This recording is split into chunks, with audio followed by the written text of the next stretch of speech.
Hello दोस्तों, स्वागत है आप सभी का हमारे यूट्यूब चैनल इंडियन क्लासेज में। दोस्तों, अगर आप भी क्लास 12th में हैं और यूपी बोर्ड 2025 की तैयारी कर रहे हैं और आपका भी सपना है 100 में 95 प्लस लाने का, तो मेरे भाई आपके सपनों में चार चांद लगाने के लिए एक महत्वपूर्ण प्रश्न लेकर आए हैं कन्हैया लाल मिश्र प्रभाकर का साहित्यिक परिचय। मेरे भाई आप सबको पता ही होगा कि कक्षा 12वीं में साहित्यिक परिचय 10 नंबर में पूछा जाता है, जो कि दो साहित्यिक परिचय लिखना होता है, एक गद्यांश से और एक पद्यांश से। उसी गद्यांश में मेरे भाई महत्वपूर्ण साहित्यिक परिचय कन्हैया लाल मिश्र प्रभाकर जी का है, इसलिए इनका साहित्यिक परिचय जरूर तैयार कीजिएगा, ठीक ना। देखिएगा मेरे भाई, लिखने का सही तरीका क्या होता है आप सभी को साथ में बताते चलेंगे, जिससे आप सबको पूरे में पूरे नंबर मिलने वाले हैं, एक भी नंबर कटेगा नहीं, ठीक ना। देखिएगा, आपसे भले ही साहित्यिक परिचय पूछा जाता है, लेकिन सबसे पहले आपको जीवन परिचय लिखना होता है, ठीक ना। ऐसा क्यों कह रहे हैं? क्योंकि मेरे भाई कुछ बातें ऐसी होती हैं जिनको साहित्यिक परिचय में ना लिखकर बल्कि जीवन परिचय में ही लिखा जाता है। अभी आप सबको बताते हैं कि साहित्यिक परिचय क्या है, जीवन परिचय क्या है। देखिएगा मेरे भाई, जीवन परिचय का मतलब होता है उनकी जीवनी घटना, जैसे उनका जन्म कब हुआ, कहाँ पे हुआ, किस स्थान पे हुआ, उनके माता पिता का क्या नाम था, उनके माता पिता कहाँ पे रहा करते थे, उनकी मृत्यु कब हुई,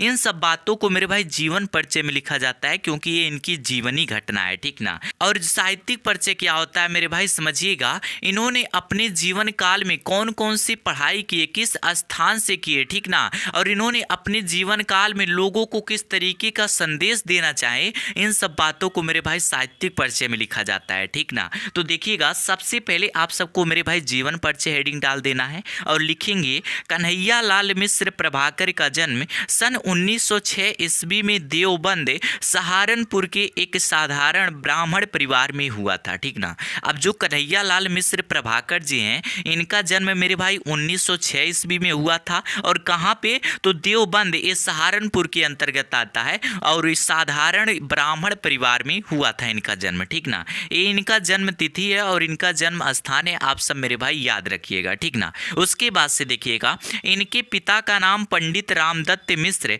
तथा माता का नाम मिश्री देवी था। अब इनके पिता के नाम की बात करें तो पंडित रामदत्त मिश्र था, और उसके बाद से मेरे भाई माता के नाम की बात करें तो श्री मिश्री देवी था, ठीक ना। उसके बाद से देखिएगा, इनके घर की आर्थिक स्थिति अच्छी नहीं थी मेरे भाई। इनका जब जन्म हुआ तो इनका आर्थिक स्थिति अच्छी नहीं थी, ठीक ना। अब इन्होंने अपनी मेहनत के दम पर क्या क्या करते हैं उसको मेरे भाई साहित्यिक परिचय में दर्शाएंगे।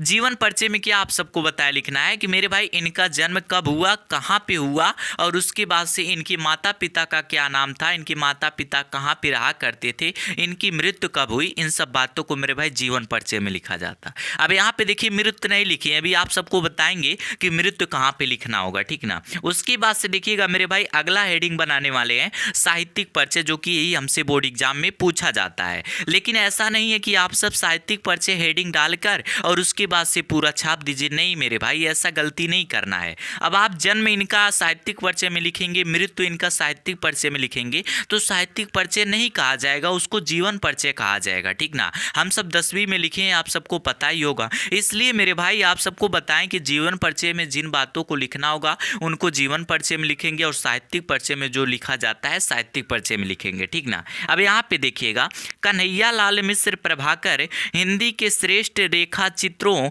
संस्मरण एवं ललित निबंध लेखकों में से एक माने जाते हैं। अब जो कन्हैया लाल मिश्र प्रभाकर जी हैं मेरे भाई, हिंदी के सर्वश्रेष्ठ रेखा चित्र, मतलब मेरे भाई चित्रों के माध्यम से देखा जाए ना तो हिंदी में इनका श्रेष्ठ एक स्थान रहा है। संस्मरण एवं ललित निबंधों लेखकों में से एक माने जाते हैं, अर्थात इन्हें मेरे भाई एक अच्छा सा स्थान प्रदान किया गया है। और किस क्षेत्रों में? तो रेखा चित्रों के माध्यम से, उसके बाद से संस्मरण के क्षेत्र में, और ललित निबंधों के लेखकों के क्षेत्र में, ठीक ना। इन्हें क्या मिला है? एक अच्छा स्थान मिला है। उसके बाद से देखिएगा मेरे भाई, इन्होंने पत्रकारिता और साहित्य के क्षेत्र में उच्च मानवीय मूल्यों की स्थापना की। इन्होंने क्या बताया जा रहा है कि पत्रकारिता के क्षेत्र में भी और साहित्य के क्षेत्र में भी मानवीय मूल्यों की स्थापना की है, ठीक ना। उसके बाद से देखिएगा मेरे भाई, यहाँ पे जब पत्रकारिता आ गया तो आप यहाँ पे सिंपल सा समझ सकते हैं कि इन्होंने अच्छाई को इस तरीके से आगे बढ़ाने का प्रयास किया, लोगों को दिखाने का प्रयास किया, ठीक ना।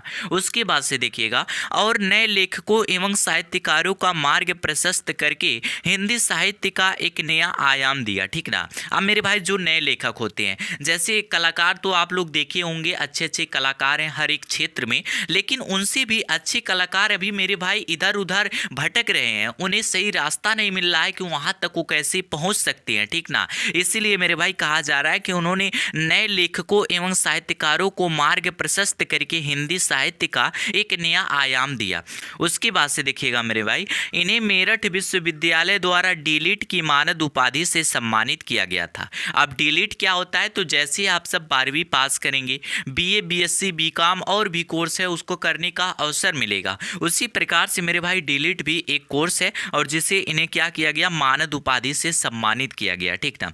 तो ये रहा मेरे भाई साहित्यिक परिचय। उसके बाद से यहाँ पे एक बात और समझने के लिए है, 9 मई 1995 ईस्वी को इस महान साहित्यकार का निधन हो गया। 9 मई और 1995 ईस्वी को कन्हैया लाल मिश्र प्रभाकर जी का मेरे भाई निधन हो गया, अर्थात इस दुनिया में नहीं रहे। अब यहाँ पे मेरे भाई दो रास्ता है लिखने का, या तो आप साहित्यिक परिचय से एक लाइन आप दूर लिखिए इस बात को, या फिर मेरे भाई इनका मृत्यु कब हुआ था आप जीवन परिचय में दर्शा सकते हैं, ठीक ना। अगर आप यहाँ पे लिख रहे हैं तो अच्छी बात है, अगर आप मेरे भाई साहित्यिक परिचय से एक लाइन छोड़कर लिखते हैं तो ये भी अच्छी बात है, आप कहीं पर भी लिख सकते हैं, ठीक ना। उसके बाद से अब कृतियां पर हम चर्चा करेंगे, क्योंकि क्वेश्चन जो बोर्ड एग्जाम में देखने को मिलता है कि साहित्यिक परिचय लिखते हुए उनकी कृतियों का उल्लेख कीजिए। कृतियां क्या होता है, हम सब तो हाई स्कूल में रचनाएं पढ़े थे, तो मेरे भाई घबराने की जरूरत नहीं है, रचना यहाँ पर भी छाप दीजिएगा, लेकिन साथ में मेरे भाई आप सबको भाषा शैली लिखना होगा।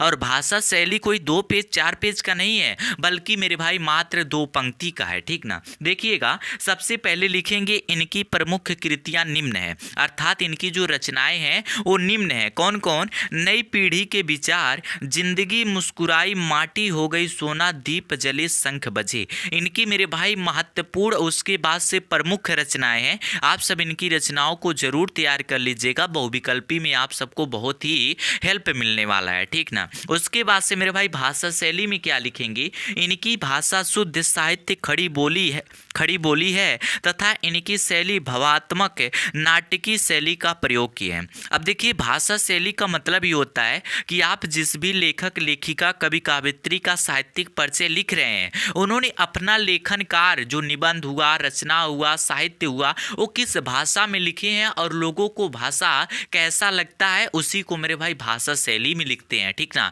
जैसे मान लीजिए आप किसी लेखक को देख लीजिए मेरे भाई, इंग्लिश में वो अपना लेखन कार्य किए हैं, कोई मराठी भाषा में किए हैं, कोई तेलुगु भाषा में किए हैं, तो उनकी भाषा कौन सी रही है और उसके बाद से वो भाषा लोगों को कैसा लगता है, उनका संदेश लोगों को कैसा लगता है, इन सब बातों को मेरे भाई भाषा शैली में लिख देंगे, ठीक ना। तो आप सबको क्या बताएं कि जीवन परिचय सबसे पहले लिखना है, और जीवन परिचय में मेरे भाई उनका जन्म तिथि, जन्म स्थान, माता पिता का नाम, उसके बाद से मृत्यु तिथि, इन सब बातों को जीवन परिचय में लिख देंगे।